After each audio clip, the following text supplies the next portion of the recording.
নববর্ষ 1433। সবাইকে জানাই অনেক অনেক শুভেচ্ছা, অভিনন্দন এবং বড়দের প্রণাম।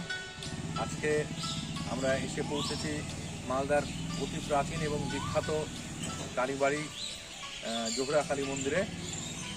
আর এখানে সারা বছরের জন্য সবার সুস্বাস্থ্য, সমৃদ্ধি, সুখ ইত্যাদি চেয়ে নেব।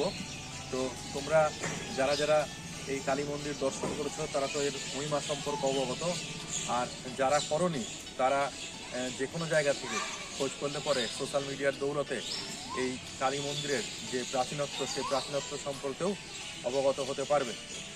আজকে একটা বিশেষ ভালো দিন, বাঙালির পক্ষে অত্যন্ত শুভ দিন, বছরের সূচনা। আজকে নতুন বছর সবার অনেক অনেক ভালো কাটুক, এই জানিয়ে আজকের এই সংক্ষিপ্ত ভিডিও এখানে শেষ করছি। সকলে ভালো থাকো, সুস্থ থাকো এবং আনন্দ থাকো।